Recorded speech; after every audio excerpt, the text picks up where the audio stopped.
네, 집중 마켓 전략 시간입니다. 11월 15일 화요일 시장 함께하고 계시고요. 오늘도 양호석 해설위원님과 함께하도록 하겠습니다. 어서 오세요. 네, 안녕하십니까. 네, 반갑습니다. 네.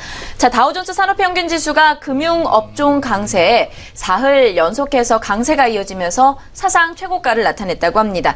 자, 업종별로 희비가 조금 명확하게 엇갈렸다고 하는데요. 일단은 금융업종은 2.29% 급등한 반면에 기술업종은 1.71% 급락했고요. 통신업종 0.88%의 하락세가 나타났다고 합니다. 전반적인 분위기 어떠한지 살펴보고요. 지표 점검하면서 시작해보도록 하겠습니다. 네, 시장이 조금 요새 질서 얘기를 많이 하는데요. 우리 시장, 사실 이제 글로벌 증시도 마찬가지입니다. 그 전에 우리가 흔히 생각했던 그런 공식대로 움직이지 않고 있죠. 질서가 좀 없는 그런 상태, 혼란한 상태라는 것인데요. 현재 미국 증시만 해도 다우지수의 움직임과 기술주 중심의 나스닥 지수의 움직임은 상반된 모습을 보이고 있다는 것에서 그 일면을 볼 수 있다는 것이 그렇고요. 또 현재 선진국 증시, 미국 증시뿐만이 아니고 유럽 증시 그리고 현재 일본 증시만 해도 나쁘지가 않습니다. 비교적 현재 이른바 트럼프 랠리라고 하죠. 한임은 랠리가 나오고 있는 그런 상황인데요. 하지만 신흥국 증시, 사실 우리나라 경제 수준은 선진국입니다만은 주식시장 내에서는 신흥국 취급을 당하고 있죠.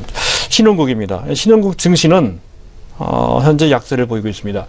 피부로 느끼는 체감지수는 상당히 약하다는 것이죠. 특히 코스닥 같은 경우에는 불안하게 느낄 정도로 추세 하락을 하고 있는 그런 모습이어서 과연 이 상황 우리가 어떻게 이해를 할 것인가에 대한 전반적인 이해를 하고 그와 관련된 전략 전술적 접근이 그 어느 때보다도 필요한 것 같습니다. 상황에 따라서는 위험 관리가 필요하거나 또는 포트폴리오 조정을 지금이라도 할 것은 해야 된다는 판단입니다. 늦지 않았다는 것이죠. 그런 관점, 특히 미국의 정권이 바뀌는 과정 속에서 시장의 틀 자체가 바뀌는 것을 이해한다면 더욱더 그렇게 할 필요가 있다는 것인데요.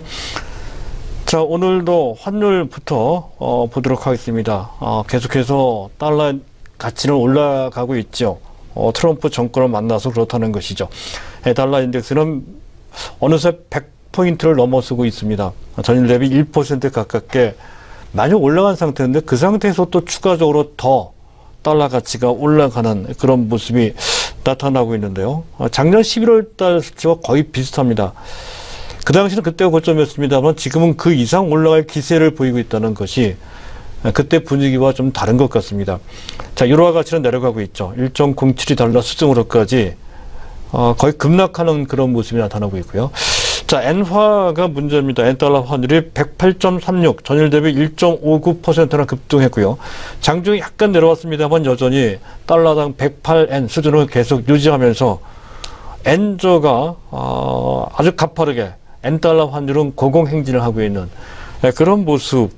자, 이것은 우리나라 특히 일본과 여러 가지 산업 측면에서 현재 경합을 하고 있는 우리나라 입장에서 봤을 때는 불리한 진행이라고 할 수가 있겠습니다. 원달러 환율은 1165원 정도, 전일 대비 조금 내려간 상태 시작을 했습니다만은 장중에 외환시장에 다소 좀 다시 불안하게 움직이는 것 같습니다. 1170원 정도로서 전일 수준과 비슷한 정도로까지 올라와 있는 상태고요. 자, 원엔 환율도 비슷하죠. 1079년 전일 대비 약 10원 정도 내려간 상태, 좀 안정되는 듯 싶었었던 건데요. 다시 1082원 정도로 현재 엔화 대비로도 오늘 금일 중에 방향은 현재 올라가는 쪽으로 진행이 됐습니다. 또 한 가지 우리의 시선을 주목시키는 불안한 요인은 바로 위안화입니다. 위안화가 6.8495, 전일 대비 0.024204 위안만큼 올렸습니다. 꽤 큰 폭입니다. 0.3%만큼 환율은 올렸고요. 위안화 가치는 떨어뜨렸다는 것이죠. 8년 최고치까지 환율은 올라가고 위안화 가치는 8년 최저치 수준까지 내려가 있다는 건데요. 자, 중국의 현재 미국에 대한 무역 통상 마찰이 점차 심화되는 것이 아니라 이른바 G2 간의 통화 전쟁이 일어나는 것이 아니냐 할 정도로까지 불안하게 움직이고 있다는 건데요. 중국의 관영 매체가 있죠. 황구시보에서 한 얘기입니다. 무역 보복을 할 수도 있다라고 으름장을 놨다는 것이죠. 현재 트럼프 당선자가 취임 후에 바로 중국을 환율 조작국으로 지정을 하고 중국에서 중국산을 수입할 때 관세를 45%를 부과하겠다라는 언급을 했습니다. 그런 것에 맞대응한 내용이 되겠습니다. 보잉 같은 경우에 300대 수입을 하기로 했던데 그것을 에어포트로 돌린다든가 또는 현재 중국이 전 세계 최대 자동차 시장이죠. 그래서 미국산 자동차 및 아이폰 같은 경우도 수입 제한을 한다든가 또 농수산물도 수입을 안 하겠다든가 뭐 이런 식의 현재 내용이었습니다. 이런 식으로 간다면 자칫 황구시보에서 언급을 했듯이 만약 그런 식으로 중국과 미국이 통상 마찰이 극단적으로 가게 되면 사실상 관계가 끊어지는 거나 마찬가지라는 것이죠. 그렇다면 수출에 대한 의존도가 높은 우리나라 경제는 상당한 지장을 받을 수 있다는 건데요. 분위기는 어떠치더라도 설사 그런 식으로 극단적으로 가지는 않을 겁니다. 그래서 그 부분을 어느 정도 감안한 IMF에서의 현재 분석 기사를 분석 보고서가 나왔는데요. 지금 현재 미국의 관세를 45% 다 부과하지는 못할 겁니다. 3분의 1 정도, 15% 정도를 부과할 수 있을 것이다. 이렇게 가정을 했고요.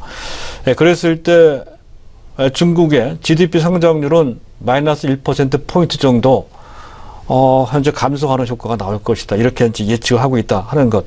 만약에 그렇게 된다면 우리나라도 최소한 그 절반 정도, 0.5%, 이거 상당히 큰 겁니다. 그런 정도의 부정적인 특히 중간재 수출과 관련된 산업재가 가장 대표적인 케이스가 되겠죠. 영향을 받을 수 있다는 것에서 이 점 현재 결코 가벼운 문제가 아닙니다. 그 점을 과연 어떤 식으로 전개가 될 것인지 적절하게 타협이 될 것인지 아니면 막장 드라마처럼 끝까지 갈 것인지 여부에 따라서 우리 증시의 상황에 크게 달라질 소지가 있다는 것에 대해서 신경 써야 될 것 같고요. 관련해서 중국의 거시지표를 조금 볼 필요가 있습니다. 매월 중순경에 발표가 되죠. 소매 판매, 산업 생산, 고정자산 투자입니다.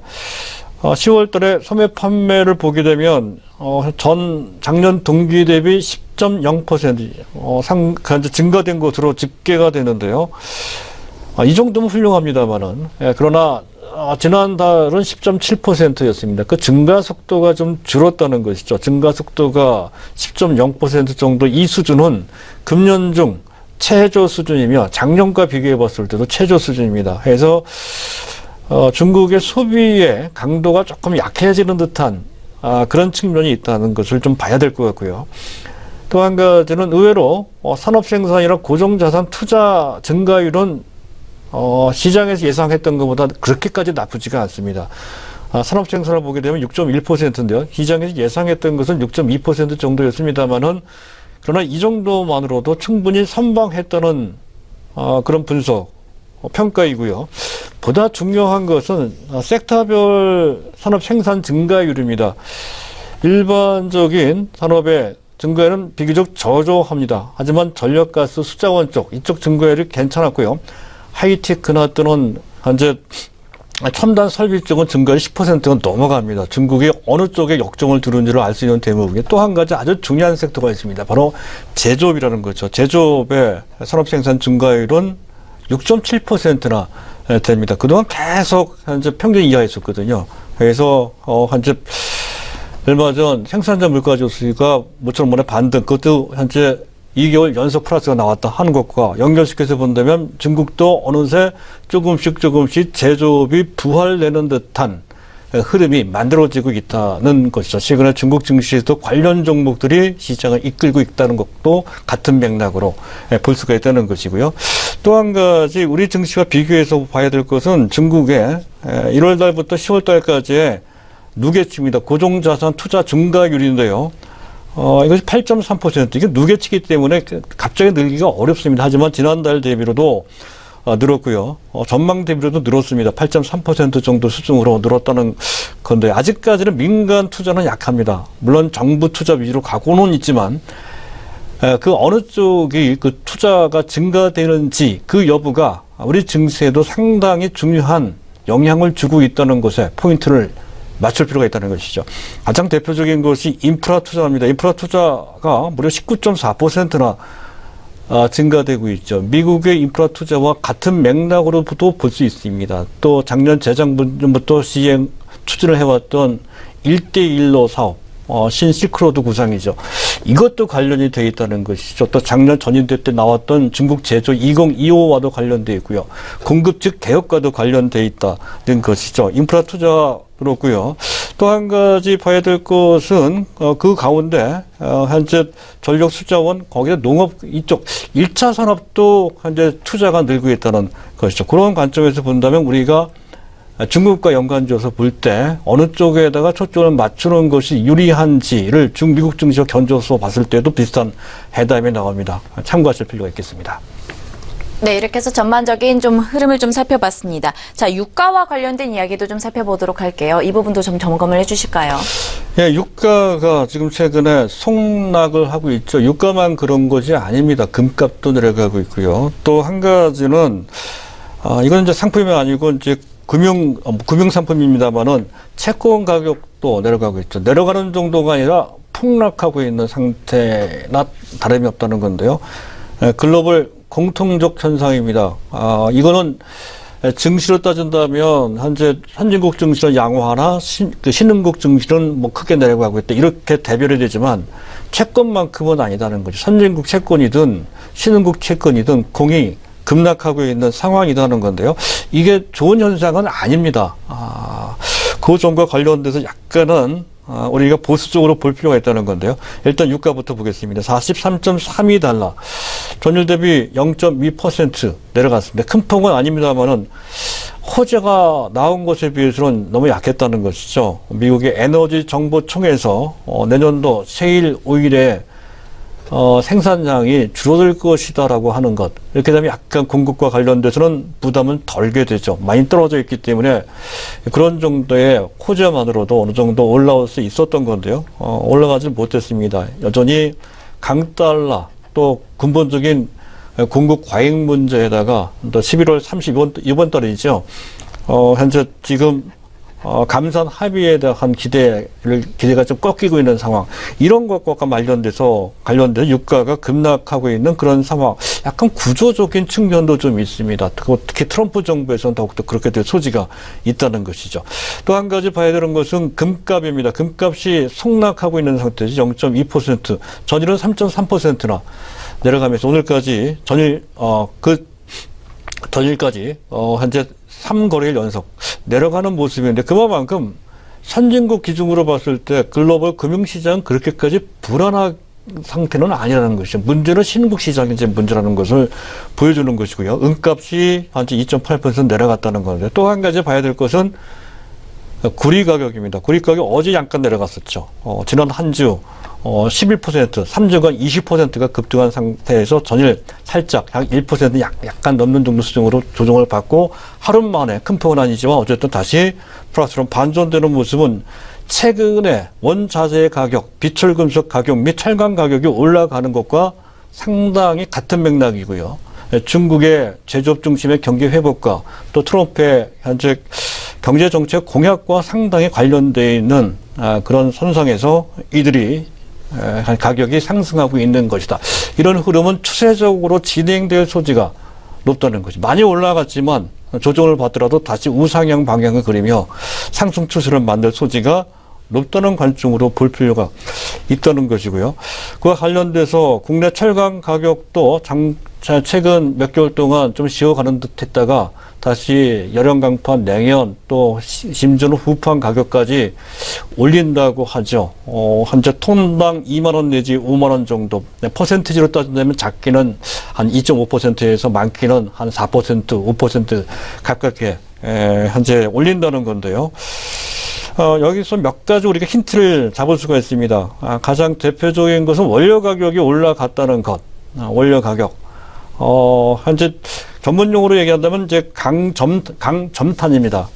우리가 흔히 유연탄이라고 생각하시면 되겠고요. 유연탄과 그리고 철광석 가격이 올라갔다는 건데 여기서 재미있는 것은 강전탄 가격이 최근 몇 개월, 한 1년 정도 사이에 가격이 3배 가까이 급등을 했다는 것이죠. 그리고 철광석 가격도 꾸준하게 올라갔다는 건데요. 이유가 있습니다. 그만큼 중국이 석탄 채굴과 관련돼서 상당한 제한을 두고 있다는 것이죠. 바로 그 바람에 공급 사이드, 공급이 제한되면서 그 가격이 올라가고 있다 하는 것.